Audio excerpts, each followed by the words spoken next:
The trade deadline shaking up rosters around the league, creating a ton of potential pickup opportunities. We'll have recommendations for you right after this on the RotoWire Fantasy Baseball Podcast.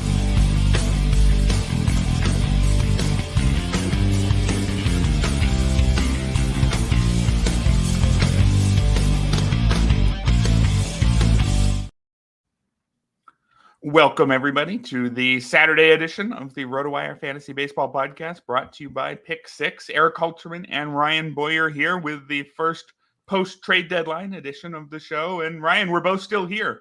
Were you sweating it out at all, or were you pretty confident you'd still be on Team RotoWire come August?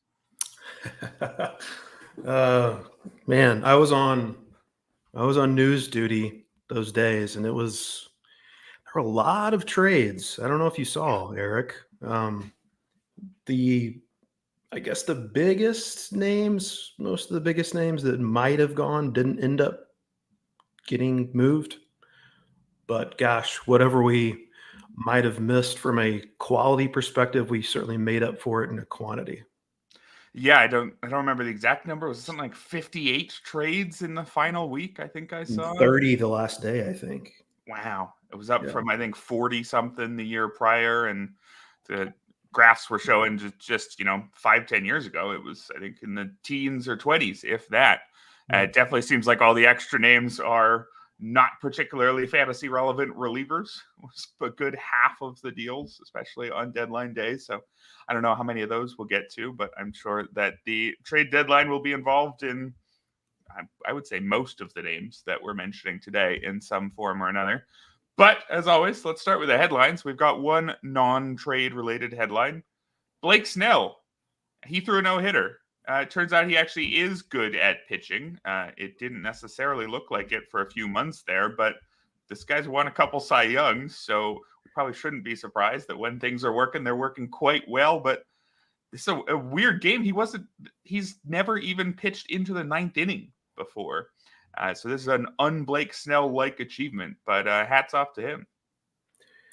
Yeah, there's no more Jekyll and Hyde pitcher, I guess, than Blake Snell, from seemingly start to start and month to month, season to season.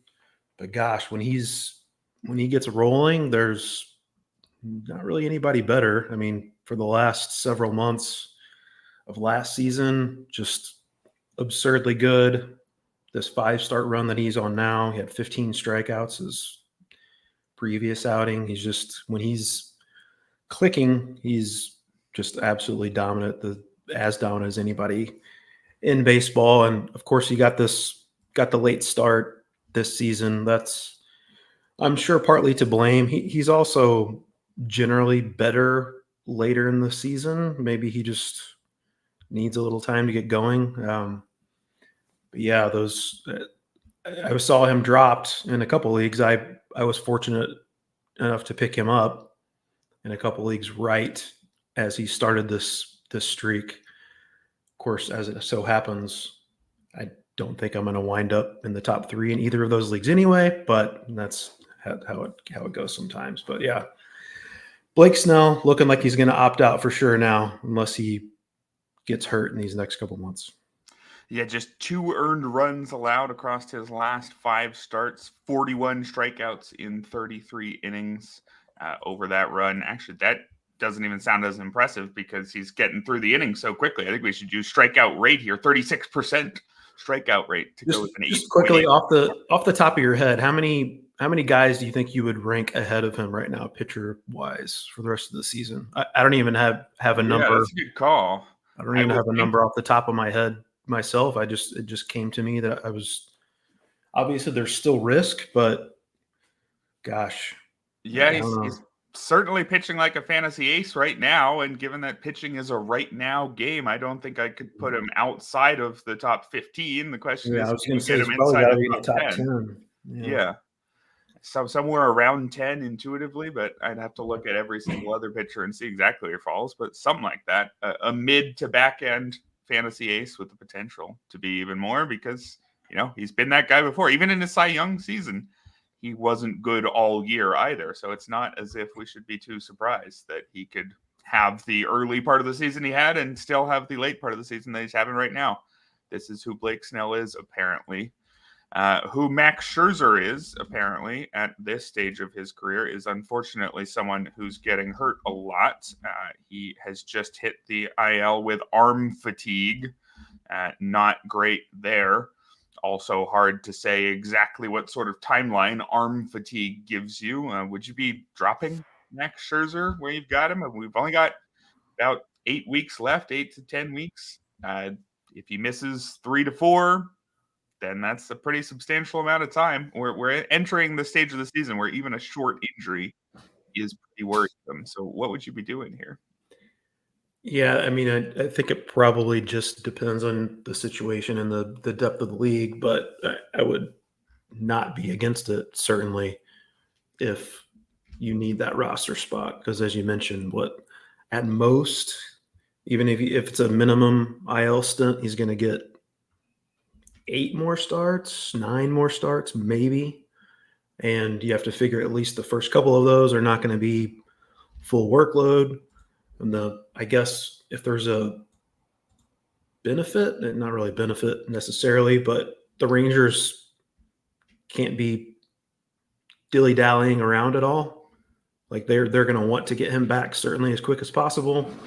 I don't know if that's necessarily a good thing if he winds up rushing back, but he'll certainly push, knowing him, for a minimum IL stint. So, I mean, if he's back in mid-August, you're still going to get some value, you would think, if he comes back then and is healthy the rest of the season. But he also dealt with that finger issue, and that's in addition to the surgery he came back from. Was a back surgery, right? And he implied it seemed like the finger issue was still an ongoing thing as well, in addition to the fatigue. So Father Time is undefeated, as they say.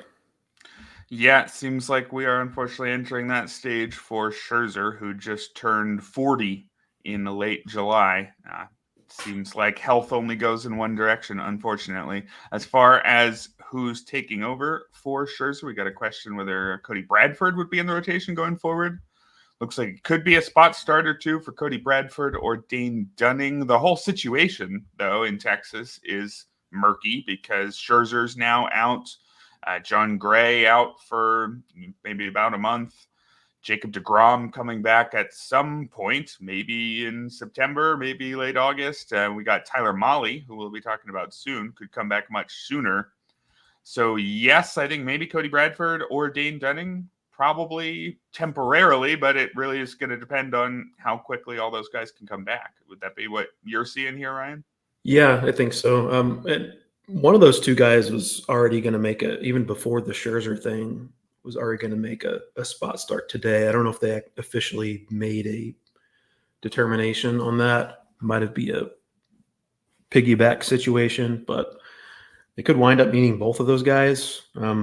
Bradford certainly showed more promise early on in the season, but he was out for a really long time and got knocked around in his first relief appearance coming back. So I wouldn't be overly optimistic on either of those fronts for Bradford or Dunning. Yeah, Bradford is listed as the expected starter today, but still listed as expected and not confirmed as of recording. And I'm with you. I'm nervous about whether or not he is going to be able to continue that early season performance. Speaking of pitchers getting knocked around, Drew Thorpe has been knocked around in his last 2 outings, and now we're learning that it might be injury related. He has just hit the injured list with a right flexor strain. Not sure yet if this is one of the very bad ones or just a brief injury, but given the way things have been going, I would imagine can probably drop him, and then we'll just see if he's able to come back and make a case for drafting him next year. Yeah, I think he's a pretty easy drop. Even when he was getting good bottom line results as far as run prevention goes, he really wasn't missing any bats. I have some hope that he can figure that out over the long term, but it's pretty easy drop, I think, now. Yeah, and I don't even know if we want to discuss who's going to step into the White Sox rotation. You probably don't want them. maybe Jared Schuster moves from the bullpen or something like that. But I would say don't pick them up, whoever it ends up being in most leagues. One more bit of injury news to get to. Matt McLain, if you've been holding on to him for a little while, waiting for him to come back and change your fortunes late in the season, not sure he's going to get to do that. He's just had a setback, a rib cage stress reaction. He had been out, of course, with shoulder surgery. Been out all year. Not sure about the exact timeline, but our note does say McLain is hoping to rejoin the Reds at some point before the end of the season. So I suppose if you're stashing him in an IL spot, you get to do that for a few more weeks. And if you're not, I don't think I'd be keeping him around. Yeah, I mean, not really much actionable here. Like you mentioned, he's still just going to be stashed in your IL spot. But, the Reds are saying that he could still begin a rehab assignment on, I think, the 12th, which was the original target date. Yeah. Seems odd that a stress reaction in your rib, that we've seen those injuries keep guys out like several weeks before. So I don't know why that would not really affect his timeline. It seems a little fishy to me. And it was already kind of iffy anyway that he was going to make it back and be effective. But, if you're stashing him in your IL spot, maybe he'll make a relatively quick return and surprise us. Yeah, and if the Reds' slim playoff hopes dwindle to zero by the time he's getting ready to return, I wouldn't be surprised if they slow down his return even more, just because no real reason to risk further injury in a lost season. We are going to move on to FAAB, the main topic of the day, but we've got a special bonus section today. Because of the trade deadline, we're going to talk about dropping the hammer in your AL or NL only league. It's a common tactic in those leagues to hold on to as much of your FAAB budget as you can until the trade deadline. I've seen somebody in one of my leagues held on to 80 something and they dropped 56 of it on Jack Flaherty. And the reason they did that is because I had the second biggest pool and I had 55. I guess they probably could have I think they were ahead of me in the standings, so they needed to go to 56. I would have won the tiebreaker. It turns out I didn't need a pitcher, and I didn't go 55 on Jack Flaherty. But the point is, you've been holding on to your money for a long time, or at least some of you have. Who should you spend that money on? So I have taken a quick look, given a little preference list in my MLB Fab Factor article over at RotoWire.com. And so let's go over that list. So some of these guys will have been traded prior to last weekend, so they're maybe not an option, but I just want to include them in the list to see where the other guys are slotted in. I'll just give the top 5 or so. In the AL, Jazz Chisholm, the clear top guy. Probably somebody already dropped the hammer on him last weekend, and they should have because nobody was ahead of him. But after that, 2 hitters, I'm curious which you'd rather have if they entered your player pool in an AL-only league. We got Lane Thomas, who's now a Guardian, or we've got Christopher Morel, who's now a Ray. What's your preference there? I would probably lean Thomas. I think the order you have it is probably right, which mildly surprised because I know you're very much a Christopher Morel stan. Yeah. But yeah, it's a good point that you mentioned in the article that the Nationals run like crazy. So maybe that's going to get dialed back a little bit, the running game with Lane Thomas. But I don't think the Guardians are really a non-aggressive team on the base pass. So I think you should be fine on that regard. I think the Guardians are 10th in steals as a team. Yeah. The Nationals are 2nd, though, first among teams that don't employ Ellie De La Cruz. So should see fewer steals. The reason I had Morel lower was mainly just because I'm a little bit worried that the Rays could only play him 4 times a week because they really like playing guys only 4 times a week. But if that doesn't happen, then maybe. Looks like he's going to pick up second base eligibility, though, too, if he hasn't already gotten it. So that's a nice little added bonus. Yeah. And then after those 2 hitters, I have those guys ahead of the other hitters, the top guy being Miguel Vargas, who I guess we probably will talk about later in some fashion. He's interesting now that he's with the White Sox, but a good deal less interesting than those 2.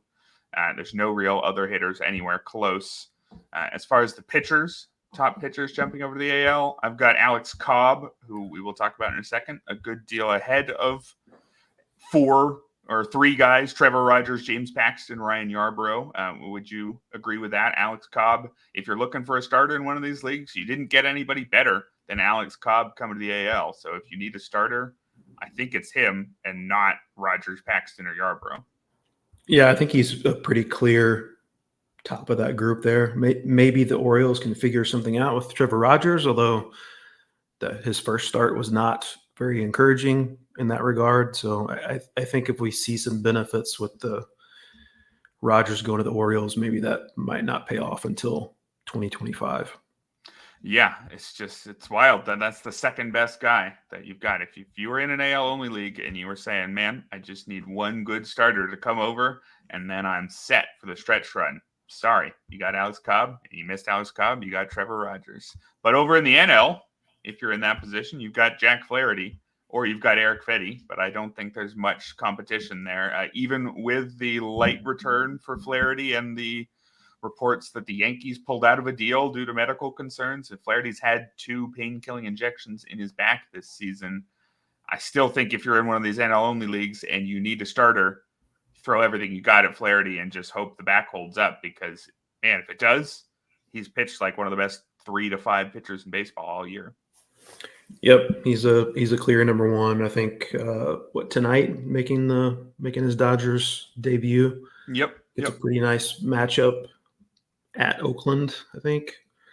So yeah, hopefully the back holds up. It's those reports. I never know how much to actually weigh that into things because you never know. It varies from team to team. Obviously, the Dodgers didn't see enough to put the kibosh on a deal. Maybe they lessened their offer a little bit, but yeah, Flaherty's the belle of the ball for sure as far as the going over to the NL. Yeah, there would have been other potential landing spots where I would have been more sure that the team was going to try to use him every 5-6 days on turn. The Dodgers, I wouldn't be at all surprised if they skip a start or Phantom IL him or just go to a 6-man rotation down the stretch or something. They're full of pitchers who are very talented, but whose health we don't totally trust. So I would imagine he's going to be managed carefully, but he's been elite. So you still got to go get him. If you don't have Jack Flaherty money, Eric Fedde, I think, is worthy of a substantial bid in a league like this in a way that someone like Paul Blackburn, who's the third best starter who moved to the NL, I don't think Blackburn is anything more than just a guy you're throwing a few bucks at. But Eric Fedde, even though he might not be more than a mid-rotation starter when he falls back to his peripherals, that's pretty useful in an NL-only league. Yeah, and landing in a good park too in Busch Stadium. I think there's a pretty clear top 3 there in the NL with Isaac Paredes. I think there's definitely a separator. You have Austin Hayes at number 4. I think there's a pretty clear drop off there. So you'd throw a good amount more at Paredes than Hayes, even though Hayes is now stepping into an everyday role in Philly. Yeah, I think so. And you have a better read on the Phillies than I do as a Phillies guy, but you don't seem overly optimistic that Estevez is going to get the bulk of those save chances. Seems like just Rob Thompson's history is holding you back.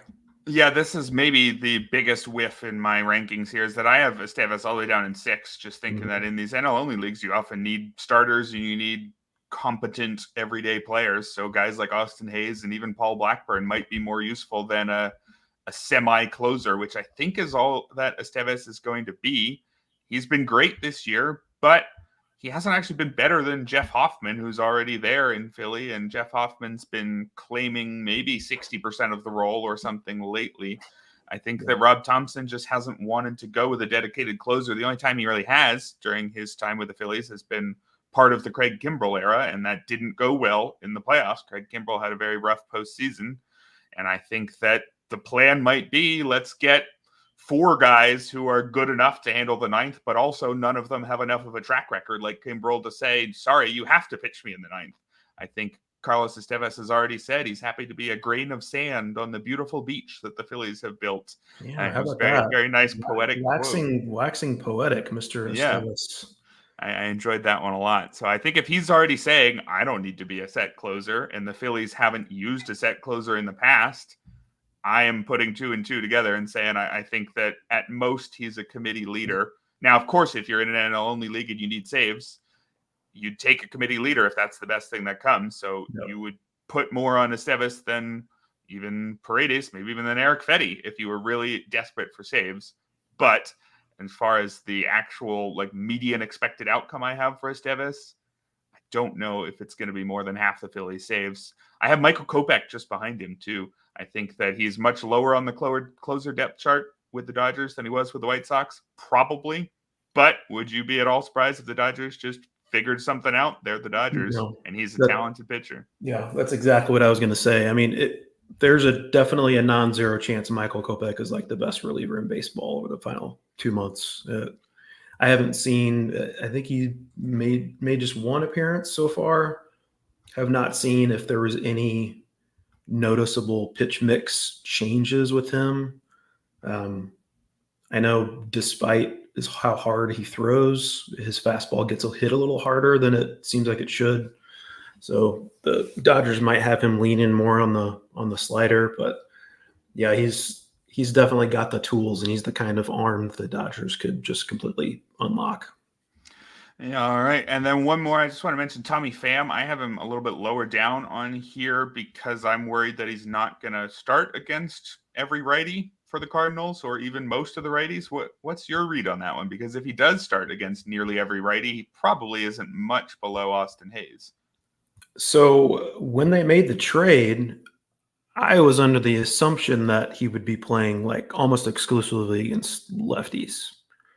But then he got 6 hits in the first 2 games, had a pinch hit grand slam, his first at bat, and now he's making a second straight start against a righty today.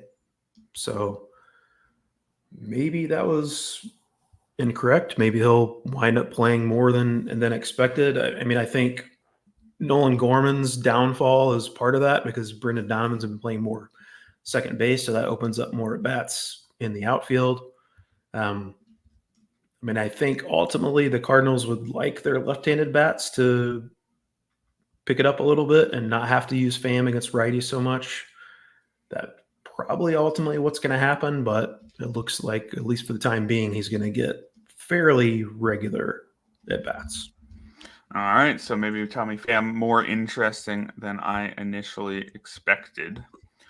Well, should we move on to the main topic of the day, the priority FAAB ads? And as mentioned, a lot of these are going to be deadline related in some way, but it could be because other players got dealt and not them themselves. I think that is what's going on with your first guy here, Ryan. Who's your first pitcher?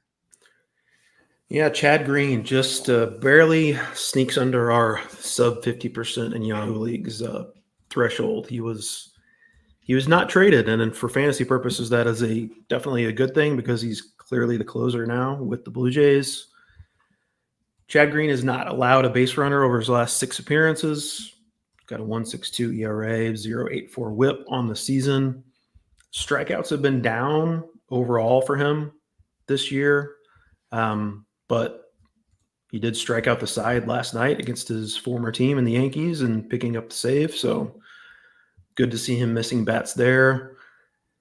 The spin rate on his slider is way down this season. I don't know if there's a spider tax situation or what's going on there, but I think he's perfectly capable, certainly even if he's not, among the elite of the elite relievers as he has been in the past as far as getting strikeouts goes, to hold down that closer job. And while the Blue Jays have undoubtedly been a disappointment, they're good enough that they could generate some save chances.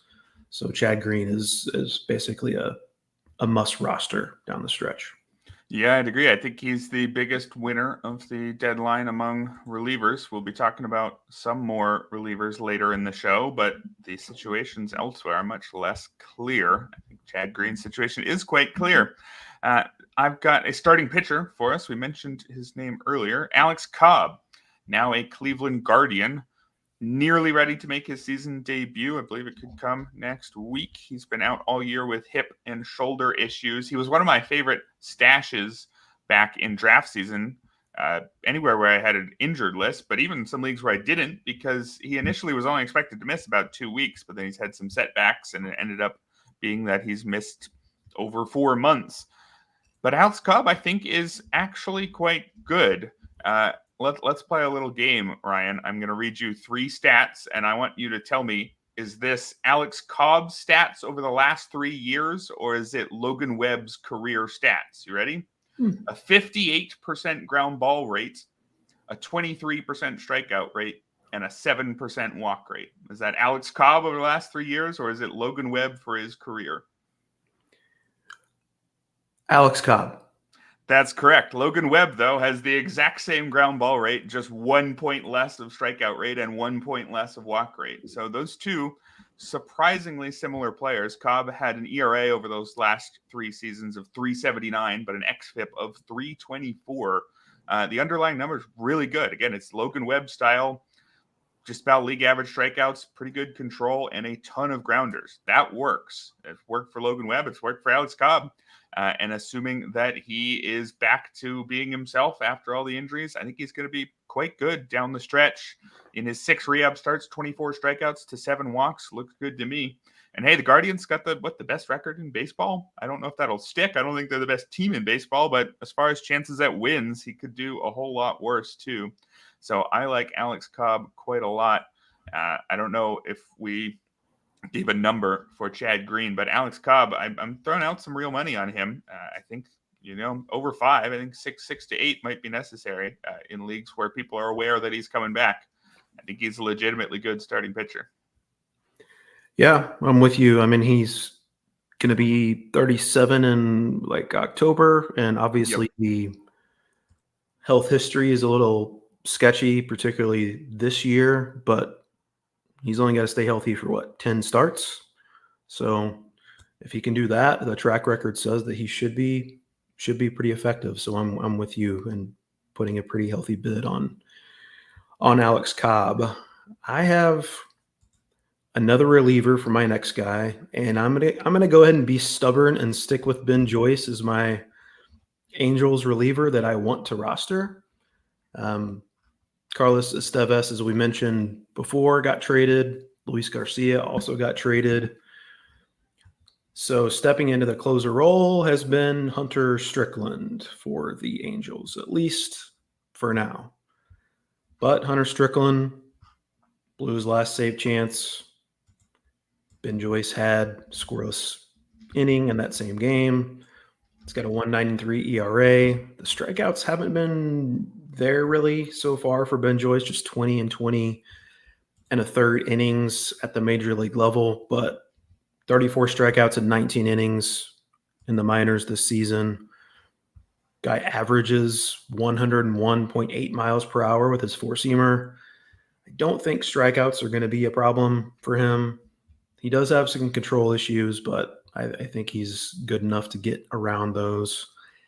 And ultimately, Hunter Strickland, I don't think we have him on the rundown. No. He's still worthy. I mean, he actually has had a pretty decent season. I think he's got a sub-1 whip. Maybe that was before his last start when he gave up a couple runs, blew a save. But I'm still betting on Ben Joyce ultimately getting that job.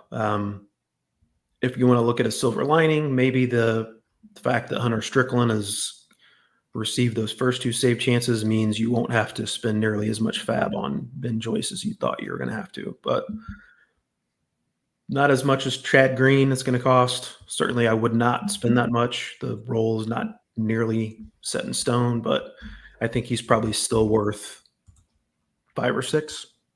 Yeah, seems reasonable. I'm seeing a reasonable objection in the chat here that no way Ben Joyce closes. The Angels don't want to increase his arbitration. I appreciate the cynicism. I think it's is accurate in a lot of cases, and it might be accurate in this case, except that there were suggestions, I think, from the team themselves, right, that Joyce was going to close once they dealt the veterans away. I mean, Ron Washington himself said that after Carlos Estevez was dealt, Joyce was going to be the guy. So did the front office just say, hey, Ron, actually, we don't want to increase his arbitration. Don't do that? Maybe.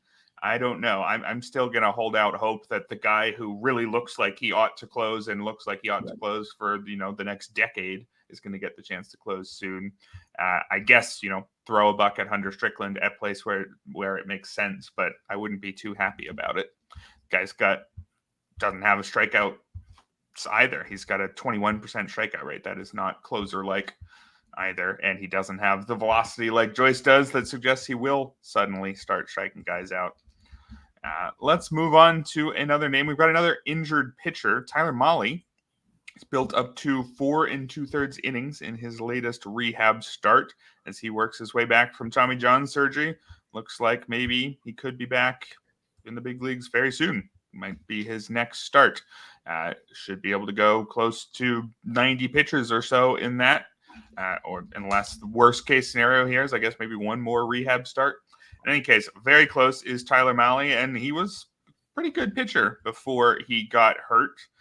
You couldn't always tell because he was pitching in Cincinnati, not a great place to pitch, and he's had some years where his ERA was a lot worse than his ERA estimators. But if you look from 2020 to 2023, it was a 3.90 ERA with a 121 whip, a 27% strikeout rate against an 8.5% walk rate. So a good amount of strikeouts and a slightly better than league average ERA. That's the kind of pitcher Tyler Mahle can be. And we should get, 6-7 weeks of him down the stretch. That's useful enough to grab now.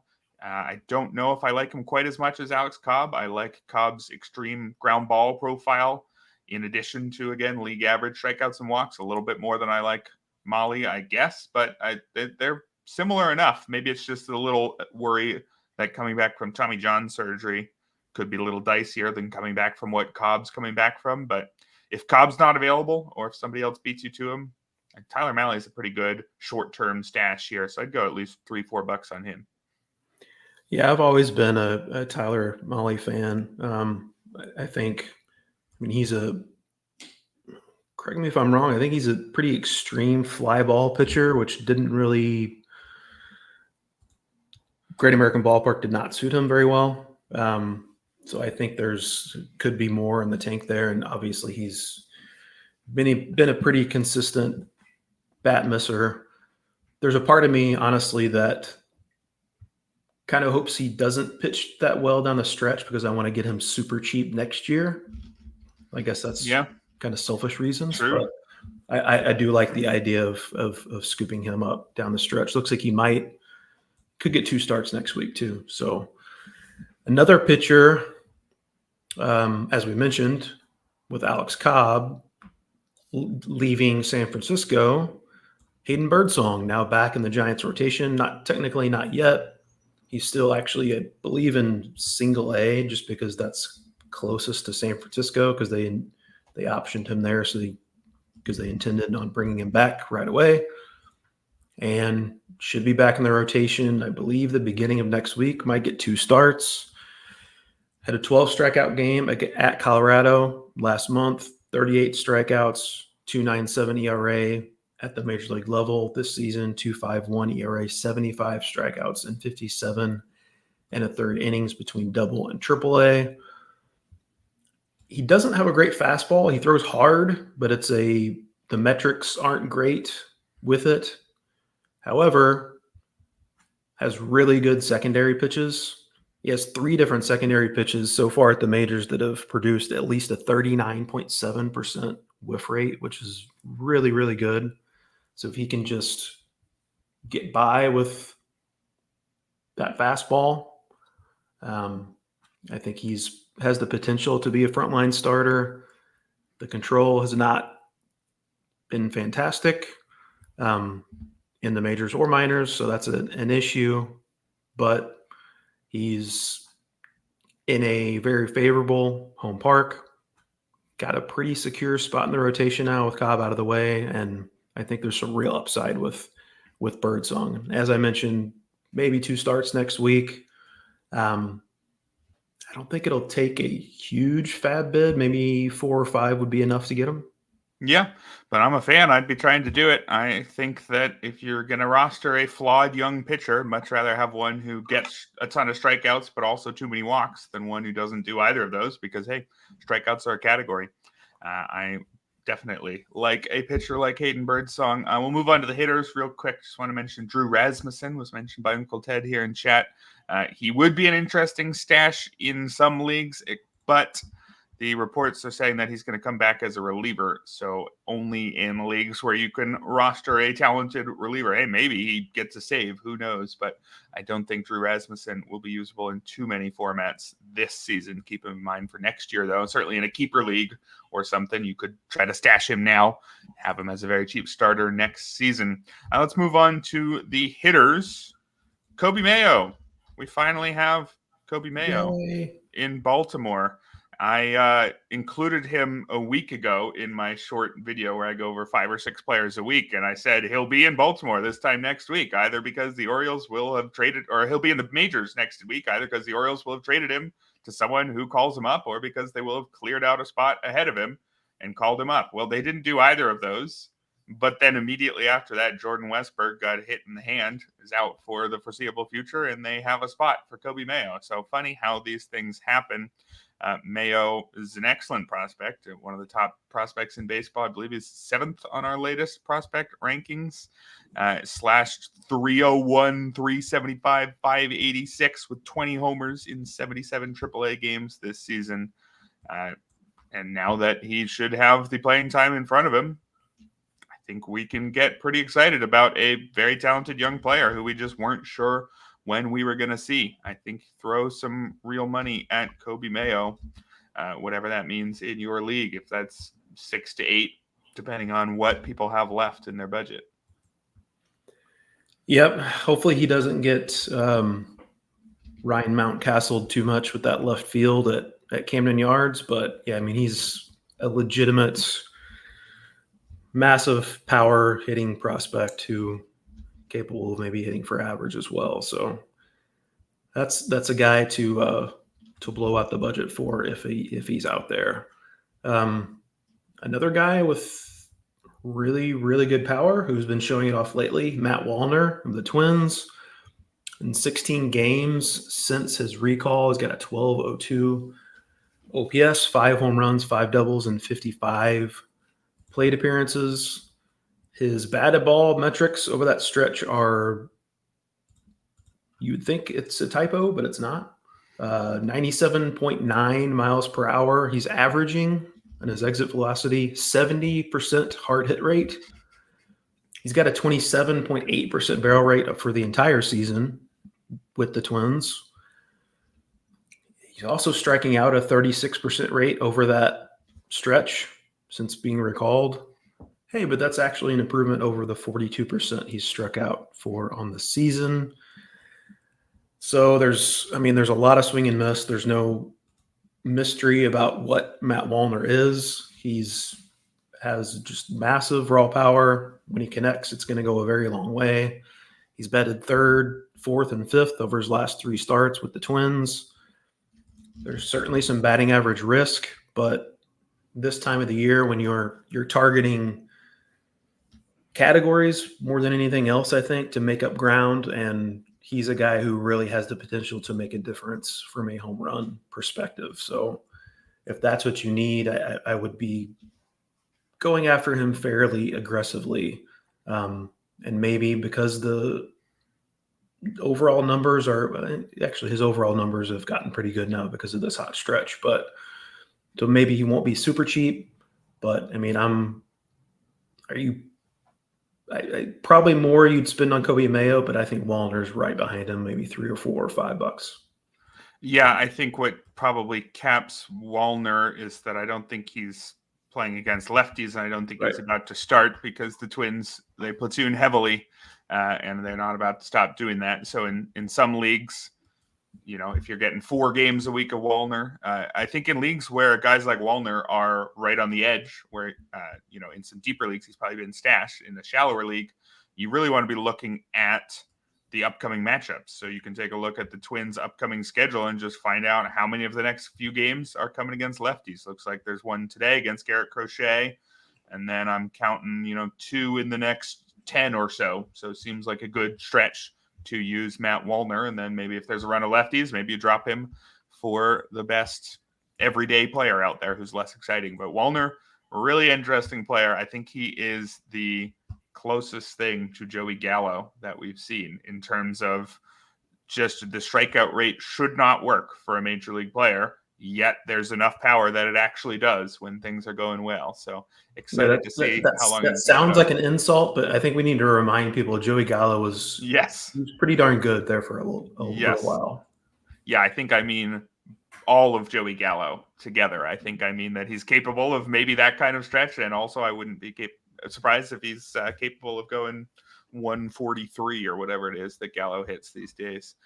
My next bet here is Austin Hayes. Talked about him earlier in the AL-NL section. Austin Hayes, very competent hitter. He had fallen into the short side of a platoon, not through any fault of his own. He's continued to be a slightly above average hitter. Not a great one, but WRC plus between 102 and 112 for 4 straight years with Baltimore. Completely fine while playing good defense too. Again, it was no fault of his own that he was losing at bats against righties, and he got the best possible outcome at the deadline, right? He left one World Series contender, and he's gone to another one that has a clear need in the outfield. Looks like Austin Hayes is going to play effectively every day. I believe he sat yesterday, but that was after making 5 straight starts. He's going to be the primary left fielder against righties. He's going to start every day against lefties. Brandon Marsh and Johan Rojas will platoon in center, and you'll have a couple games, I guess, where they'll both start with Hayes on the bench. Hayes also gets to trade Baltimore for a short left porch in Citizens Bank Park, so couldn't have gone much better. He's nothing special as a player, but he's a very reliable, useful option who suddenly has gone from the short side platoon to an everyday guy. So big fan of Austin Hayes. I don't think you need to go huge on him just because he's not a star. He doesn't do any one thing all that well, but at least a few bucks, 3-4 should be useful if you need an outfielder. Yeah, I was a little surprised that they ultimately said he's going to play every day. I thought that they would still want Rojas's defense in center field, but they're going with the more offense there. So, yeah, I think Austin Hayes, as you mentioned, not a huge standout in any one area, but a good, solid all-around player in a very good lineup and a good hitting park. So perfectly solid option to target. Also another guy who has been hitting for a lot of power of late, Brandon Lowe of the Rays. Didn't wind up getting traded. I don't know if that's a good thing or a bad thing necessarily, but we saw his name involved in trade rumors. He wound up staying put in Tampa Bay. Since June 1st, he's got a .931 OPS with 11 home runs. Brandon Lowe's also suddenly discovered how to hit lefties this year. In 2024, he's at 333, 378, 595 against lefties. Last year, he had a 512 OPS against lefties. I mean, it's a pretty small sample, so I don't know how real it is. However, he's started 4 of the last 6 games against lefties. Prior to that, he had started 3 games all season against lefties. So Kevin Cash seems to think that maybe he's made some strides in that regard because he's putting him in the lineup. So that's encouraging. And Brandon Lowe, I mean, we know that he's had kind of the chronic back issues the last couple of years. We can't count on him staying healthy over a full season, but he's only got to stay healthy for a couple months now, and he's a proven power hitter who's now basically playing every day. So I think he should be almost universally rostered at this point. Yahoo leagues, he's still available in about 60% of leagues. So I think he's perfectly solid option to fill your second base spot, middle infield spot. Brandon Lowe numbers probably aren't super great over the full season, so maybe you don't have to spend a whole lot. You might be able to get him for a couple bucks, and he could be a difference maker. Yeah, I'm a big Brandon Lowe fan. Real power, not just for a second baseman, but for anybody. 15% barrel rate, and that's nothing new for him. He was at 17.5 back in 2020. He was at 14% on either side of that. So a very real power can definitely help you out down the stretch. One final hitter in the priority section here. Let's go with Ty France.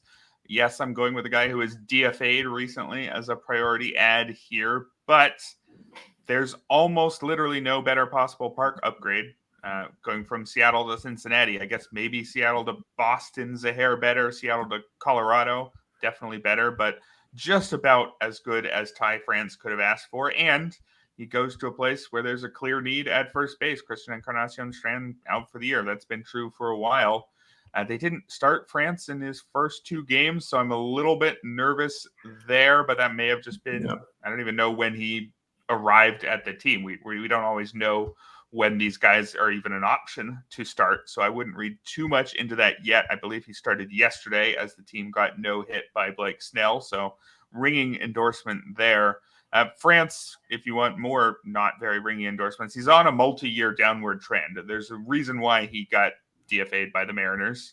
And never was an elite power guy. Actually showing a little bit more power this year. He's got a career best barrel rate of 9%, but striking out too much. Normally he strikes out like 15 to 18% of the time. He's up at 24% this year. Whole thing's not really working, and there's a chance he just gets DFA'd again in a few weeks. But, you know, he's at worst a professional hitter for most of his career who now should get to play quite a lot at a great park. So that's pretty useful. Again, there's a 25% chance that this goes really wrong and he's basically out of the league or is a backup at best. But there's a very real chance that Ty France gives you boring but capable numbers at first base for 2 months here. So at least $1 or $2 on Ty France. Yeah, France was doing some interesting things early on this season. He went to, I don't know if it was Driveline or one of the other places to work on his swing. And as you mentioned, the barrel rate up this year. When he was not putting up numbers early on in the season, I remember mentioning him as a nice buy low candidate because those metrics looked favorable, but it just never came around for him.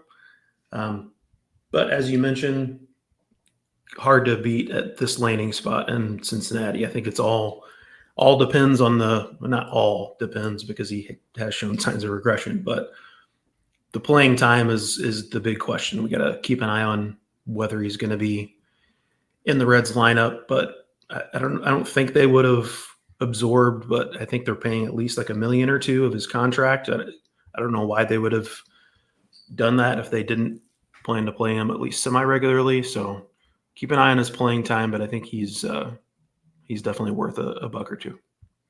All right, and we will get back to our budget pitchers and hitters right after this quick diversion into the world of Pick 6. Do you ever play the over-under game with your friends? Think I can eat that slice of pizza in under 30 seconds? Or I know it'll take you over a minute to down that 2-liter. If you have, then you're going to love Pick 6, the new fantasy game from DraftKings. Here's how to play during baseball season. Pick between 2 and 6 players and choose if they'll have more or less of a stat, like runs, hits, strikeouts, and more. Track your picks and play against others for a shot to win huge cash prizes. That's all there is to it. Download the new DraftKings Pick 6 app and use code RWPicks. New customers play $5 and get 50 in Pick 6 credits. That's code RWPicks for new customers to play $5 and get 50 in Pick 6 credits. Only on DraftKings Pick 6. The crown is yours. 1 per new customer. Non-withdrawable Pick 6 credits expire in 6 months. Limited time offer. Gambling problem? Call 1-800-GAMBLER. 18 plus in most eligible states. Now available in all states, including New York and Connecticut. Eligibility restrictions apply.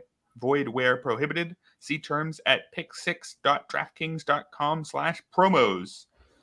And Ryan, let's make some Pick 6 picks for tonight. We've got the Pick 6 page and the Pick 6 app over at RotoWire, so we are well positioned for this. Should we take a look at some of the late games tonight? Anybody following along live can play along with us. Anybody catching the recording can laugh at everything we got wrong. Who are you getting wrong first? Well, as I usually do in this section, I'm just gonna pick on the opposing pitcher, and in this case, I'm actually going to pick on a bulk reliever slated to be Colby Allard of the Phillies, who is #not good.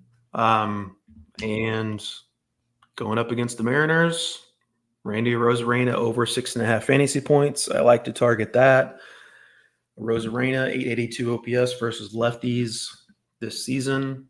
Got off to that dreadful start, but since June 1st, put up a 912 OPS. He's off to a good start with his new club, too. I don't like that it looks like it's going to face Orion Kerkering in the first inning. That's not a great matchup for him, but should get to face Colby Allard a couple times after that, and that is a very good matchup.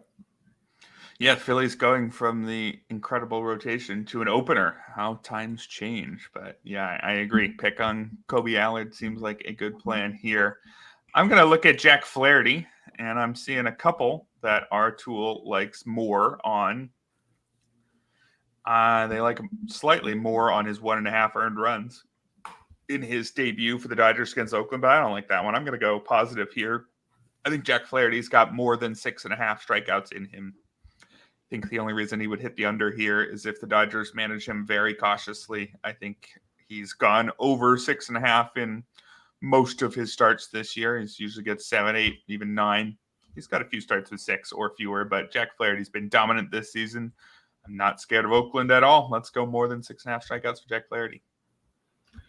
Yep, sticking with the Mariners, my next pick, also another trade acquisition, Justin Turner. He's only set at 5.5 fantasy points, so a little lower than Arozarena. I'll take the over on that as well. Not a great year for Justin Turner, but still hitting lefties, 294, 347, 441. Got a 1236 OPS and a couple home runs over his last 10 games. Hit a grand slam last night. Again, poor Colby Allard. I'm going to pick on him and go with Justin Turner, the over on 5.5 points.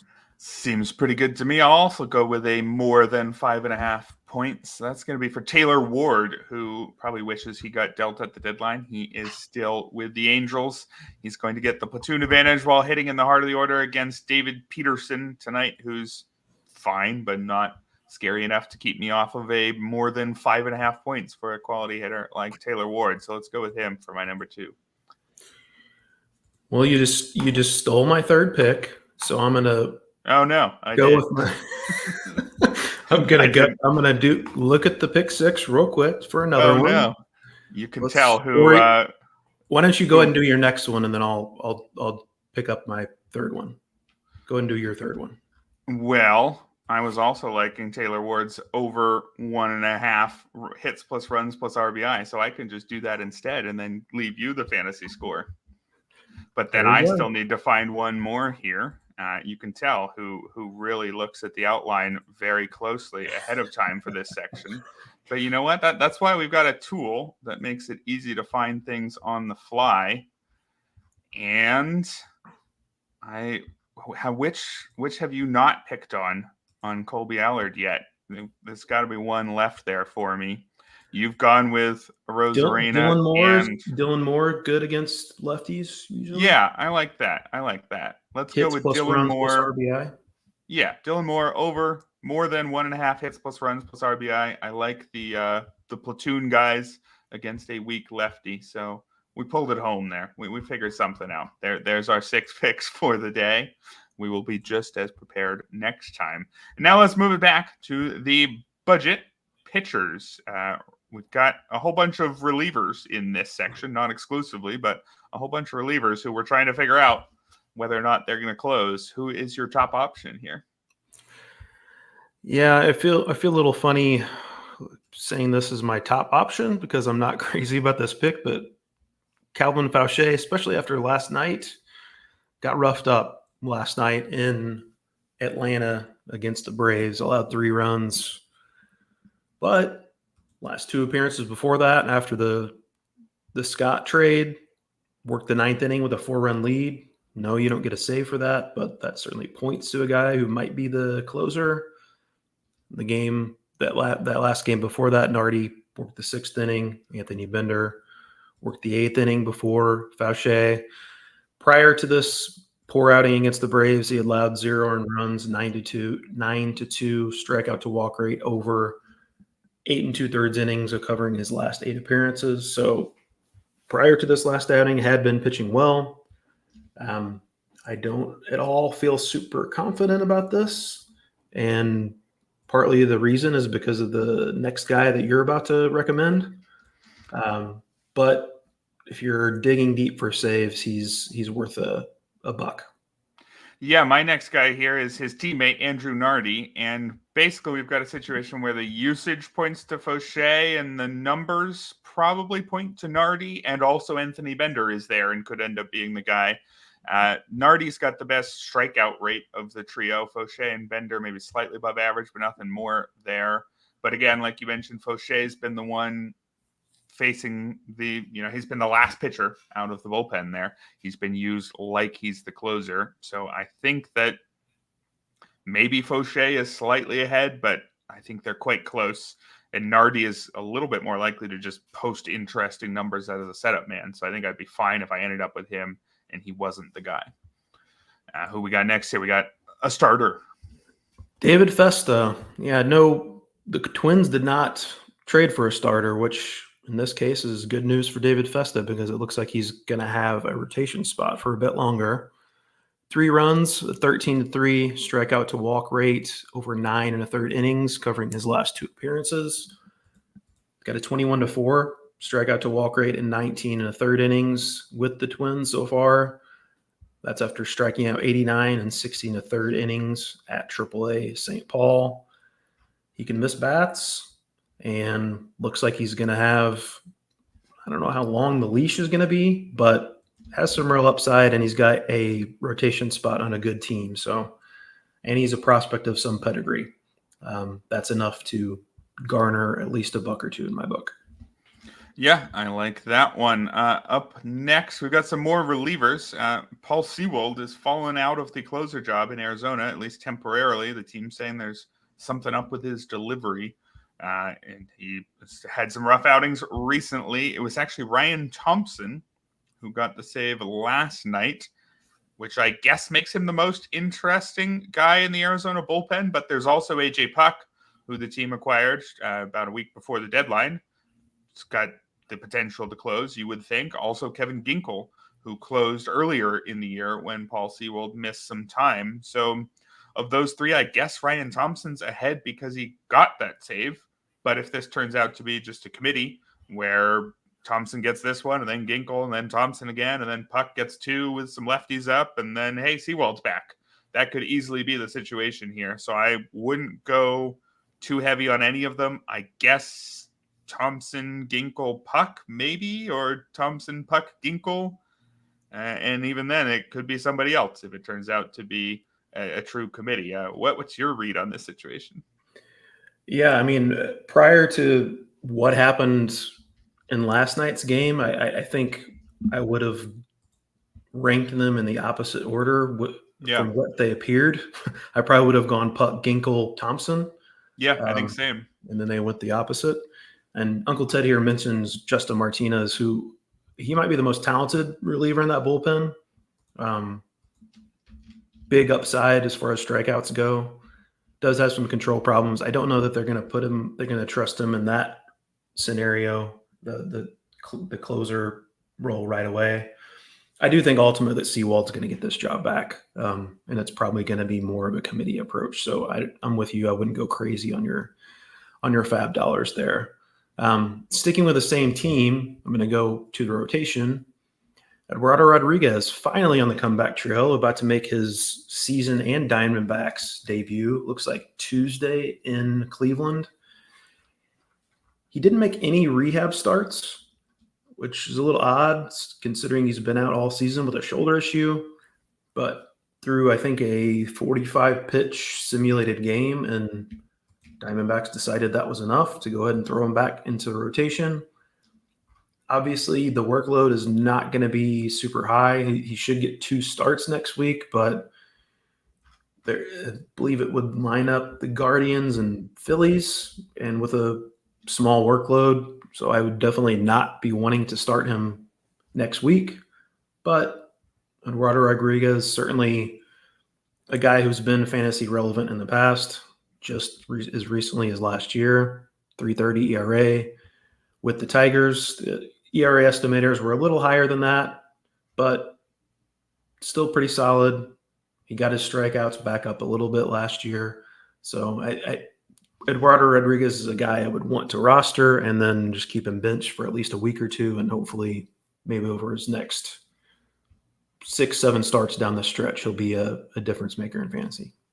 I think that sounds like a good game plan to me. We will move on to the budget hitters right after this message from Home Run Forecast. Can certain weather conditions lead to more home runs? The atmosphere can affect how far a baseball flies by 20%. Home Run Forecast measures the weather conditions at a ballpark to tell us if the atmosphere is good for ball flight during a game. An index value that rates the air is created for each game and ballpark and is displayed on a scale from 1 to 10. Home Run Forecast premium site offers index values by the hour for each game, 24-hour forecasts, wind direction and speed, and even whether the roof will be open at certain stadiums. Home Run Forecast is offering a special for the start of baseball season. You can get access to the premium site for the entire season for only $28, a savings of nearly 30%. Go to homerunforecast.com/RotoWire now to sign up. And we're back here with the budget hitters, wrapping things up on the RotoWire Fantasy Baseball podcast. We've got just a few. Again, the deadline is related to several of these, including Kyle Stowers, who was dealt from Baltimore to Miami in the Trevor Rogers trade. What seemed like a heavy return, Stowers and Connor Norby, who would have been on here, except he was sent down by the Marlins, maybe service time reasons there. Marlins not having much to play for this year. I think that it was a heavy return. I'm a little bit nervous that the return was actually fair and that the public has overrated Stowers and Norby or something like that. Stowers in particular strikes me as the type of player who might be overrated by the public because he's a power first prospect. That's very exciting.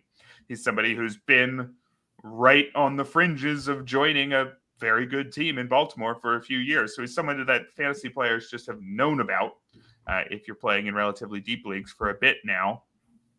And, he's now a 26-year-old who's played in 70 major league games, 180 plate appearances, has just 4 homers and a 618 OPS. So it might just be that he's just a quad A hitter, right? Somebody with some power, but not enough for it all to work out. And he's gone to a pretty bad park in Miami. So there's a lot of negatives here, but he also was somebody who we knew a lot about because he was a pretty big prospect with a lot of power who was on the fringes of joining the good team for several years. So why don't we see if a guy like him, very much a power over hit prospect, see what he can do with regular at-bats down the stretch. I think he's very much a lottery ticket. The odds that he produces a low batting average with not enough power are fairly high, but he could definitely go on a run here. Wouldn't be at all surprised. So let's see what Kyle Stowers can do with regular playing time in Miami. Yeah, if you're looking for a cautionary tale, he can just look on his own team. Jesus Sanchez was a very similar kind of hitter. Lots of strikeouts, lefty bat, very much power over hit. So if it doesn't work out, that might be the path he goes down. But hey, we're going to be positive and we're going to say that Kyle Stowers runs into some home runs down the stretch. Another guy who can run into a few home runs himself, also steal some bases, Parker Meadows, on his way back from a hamstring injury. Sounds like he could return as soon as this weekend, maybe early next week. Really struggled early on in the season with the Tigers, ultimately got sent down, but looked like he might have turned things around after he came back. Reached base 5 times, hit a home run, stole a base his first 3 games after he returned, then got hurt, went back down and on his rehab assignment. And he's been good at AAA this year, 883 OPS, 8 home runs, 19 stolen bases. He's also struck out at only a 19% rate at AAA Toledo, and that the strikeouts have been a problem at the major league level. So maybe he got that figured out a little bit in the minors. Should play every day, even against lefties. Maybe he's going to hit lower in the order, but there's some real power and speed potential with Parker Meadows, and he should be an everyday player within these next couple of days. So I'm definitely thinking he's worthy of a dart throw for sure. Yeah, I would agree with that. Up next, I've got a much less exciting player, Whit Merrifield, at this stage in his career at least. He's now 35 years old. He last produced an above-average batting line back in 2020. The narrative behind Merrifield when he signed with the Phillies this offseason was that he chose a bench job with a contender over a starting role with a bad team, and I am now wondering whether or not he had those other opportunities. He very much looked like a bench player at best with Philly, and he was let go. But what a lucky guy. He's landed himself with another contender, this one in Atlanta, and one with a starting role. Somehow he's come out of all this with a at least temporary starting role on a good team in Atlanta, because Ozzie Albies out for nearly the remainder of the year with a broken wrist. Should be back maybe mid-September. So we're looking at 6 more weeks of starts for Whit Merrifield at second base. I don't think he's going to do a lot with them at the plate, but in 4 games with Atlanta, he's already attempted 3 steals, being successful twice. So I think if you're in the need for speed, Whit Merrifield's going to get on base just often enough to run. And he's going to play a lot, I think, too, because Atlanta, they don't really like their platoons. They don't like mixing and matching. They just like throwing guys out there. I would imagine a veteran like Whit Merrifield just starts every day, hits 220 at the bottom of that order, and runs a decent amount every week. That's going to help out some deep league fantasy teams, even if it's pretty unexciting in a lot of categories. Yeah, I saw someone tweet out this morning about a potential Whit Merrifield curse. The Phillies have stumbled since they got rid of him, and the Braves are undefeated when he's been in the lineup. So the curse of Whit Merrifield is alive and well. Interesting. I'm going to go with a guy we talked about before, Miguel Vargas, for my final hitter recommendation. Getting those everyday reps with the White Sox. Played left field, DH, and third base in his first 3 starts. I'm really hoping that they just stick him at third base or maybe even second base and just leave him alone. I don't know why they're messing with him in the outfield, but it's the White Sox, so who knows what they're going to do. But he's batted second twice, then hit leadoff last night and hit his first White Sox home run last night. Career 308, 396, 493 hitter at the minor league level. Has struck out just at a 16.1% clip in the minors. If there are detractors of Miguel Vargas, is that there are questions about how much power he ultimately might hit for. But that's boosted a little bit by guaranteed rate. That's a nice park for power. He homered Friday, as I mentioned. He's got the potential to hit for average over the long haul with that nice contact rate and provide pretty solid stats. Otherwise, obviously, he's not on a great team. But the good news is that means he's going to play every day, which he hasn't really done. Did for a little while last year with the Dodgers and struggled, but still just like 24 years old. Still plenty of upside for Miguel Vargas. Yeah, and there's a real chance he's just a quad A hitter. If his bat is just good and no more than that, and there's not much of a glove, there's plenty of those on that team already. Maybe he's just Gavin Sheets 2.0, but we'll get to find out. And we didn't get to find out before, so it certainly makes him interesting now. And let's end the show with, I think I need to issue a disclaimer. Narrative alert here. Big time narrative alert. Dylan Carlson, ex-Cardinals outfielder. It's going to happen, right? Also, he joined the Rays. They know what they're doing. I'm putting you on mute. Yeah, exactly. All the narratives here are colliding for Dylan Carlson. It just seems written in the stars that the Rays are going to take a player who was as highly rated as Carlson was as a prospect and maybe not turn him into the star he was supposed to be, but turn him into, a real plus regular, a 2 to 3 win type at least. That is the narrative here. Now let's come back to reality and look at Dylan Carlson's numbers with the Cardinals this season. I'm seeing 198 with 0 home runs and 0 steals in 59 games. That's not very good. So even if we trust the Rays to get the most out of players, they could add 50 points to his batting average and they could triple his homers and steals, and he'd still be hitting 248 with 0 homers and 0 steals. Now, of course, he's ruined my fun fact here, or maybe it's not ruined. Maybe he's played right into the narrative here. He already has a homer in his second game with the Rays, so they've already fixed him, and he's going to be a superstar right away. I'm sure you're just very excited to watch the rest of his career, Ryan. Yeah, I did notice though that what is that Twitter account that where it would be how many parks it would be a homer in? Oh yeah. It was 1 out of 30. It was at Minute Maid Park and nowhere else. That would have been a home run. So hey, see, the Rays told him to do that. He knows exactly how hard to hit it in his confines. He's already realized that. They've already Isaac Paredes him in center field too. Yeah, I mean I think there's a better chance that Dylan Carlson gets non-tendered this offseason. He's going to be due another raise in arbitration. There's a better chance of that happening than he breaks out down the stretch. But I mean, he's still only 25 somehow. And as you mentioned, there's former prospect pedigree. So crazier things have happened, but not betting on it for sure. Maybe the Rays acquired him to flip him for Juan Soto. We'll see how that goes. Yeah. Well, that's going to do it for today's post-trade deadline show. Good to be back with you, Ryan. We'll be back next week. I'll be back tomorrow. Got Ryan Roof of RotoWire talking about the reliever fallout of the deadline. Hopefully we'll have one more day's worth of save chances. Maybe we'll have some answers for some of those confusing bullpens we alluded to earlier.